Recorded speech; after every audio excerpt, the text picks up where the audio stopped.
नमस्कार, आप देख रहे हैं दिव्य कथा यात्रा, जहां हर कथा में बसी है भक्ति, चमत्कार और भगवान की असीम कृपा। आज हम लेकर आए हैं एक ऐसी प्रेरणादायक और आध्यात्मिक कथा जो न सिर्फ आपके मन को शांति देगी बल्कि जीवन जीने का नया नजरिया भी देगी। यदि आप सच्चे मन से खुश रहना चाहते हैं तो इस कथा को अंत तक अवश्य सुनें। चलिए आरंभ करते हैं आज की विशेष कथा। खुश रहना चाहते हैं तो ये कार्य करें। बहुत समय पहले की बात है, भारत के एक छोटे से गाँव में एक विद्वान संत रहा करते थे, स्वामी शांति देव। उनका चेहरा हमेशा मुस्कुराता रहता था और उनकी आंखों में एक ऐसी शांति थी जो देखकर हर कोई मंत्रमुग्ध हो जाता था। लोग दूर दूर से उनके पास आते और पूछते, स्वामी जी आप हमेशा इतने शांत और खुश कैसे रहते हैं? स्वामी जी एक मुस्कान के साथ कहते हैं, अगर तुम सच में खुश रहना चाहते हो तो जीवन में 5 कार्य अपनाओ। ये 5 नियम तुम्हें भीतर से इतना सशक्त बना देंगे कि दुख भी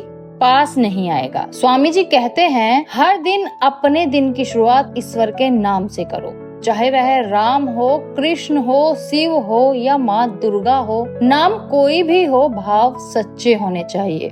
जब तुम अपनी आत्मा को दिव्यता से जोड़ते हो तो दुख अपने आप कम हो जाते हैं।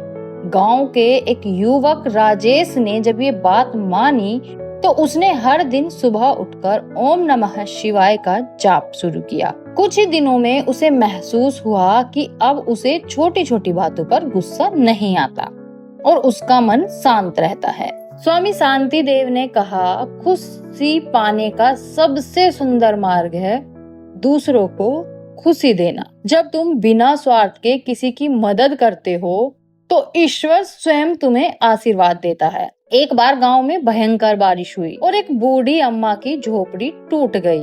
राजेश ने उनकी बिना कहे मदद की।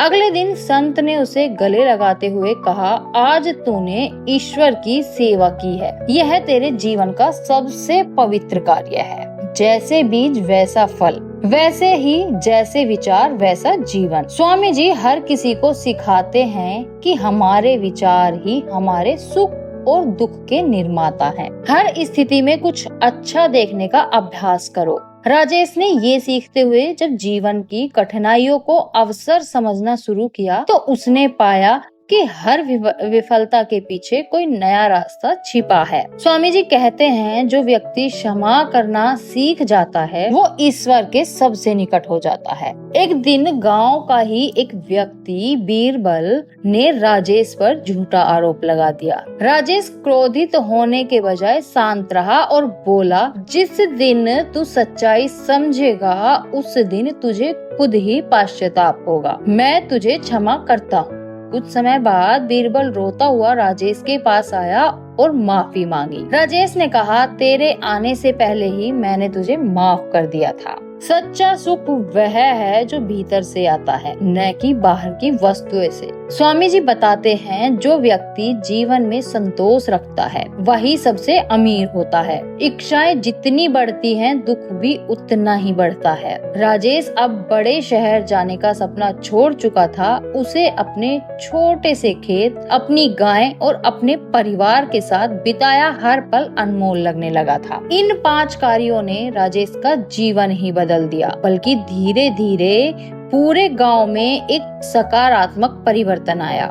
हर सुबह मंदिर में भजन होने लगा, लोग एक दूसरे की मदद करने लगे, झगड़े कम होने लगे और गांव में एक दिव्य ऊर्जा महसूस होने लगी। और स्वामी जी अंत में कहते हैं, खुशी कोई बाहर की वस्तु नहीं बल्कि तुम्हारे ही भीतर है। बस तुम्हें उन दरवाजों को खोलना है जो वर्षों से बंद पड़े हैं। ईश्वर में श्रद्धा, सेवा का भाव, सकारात्मक सोच, क्षमा और संतोष, यही सच्ची खुशी के 5 द्वार हैं। प्रिय भक्तजनों, अगर आप भी सच्चे मन से खुश रहना चाहते हैं तो आज से ही इन 5 कार्यों को अपने जीवन में अपनाएं। छोटी छोटी चीजों में ईश्वर की कृपा देखिए और हर दिन धन्यवाद कहिए। अगर आपको ये कथा पसंद आई हो तो लाइक करें, कमेंट में ओम नमः शिवाय लिखें और चैनल दिव्य कथा यात्रा को सब्सक्राइब जरूर करें। फिर मिलेंगे एक नई दिव्य कथा के साथ। जय श्री राम।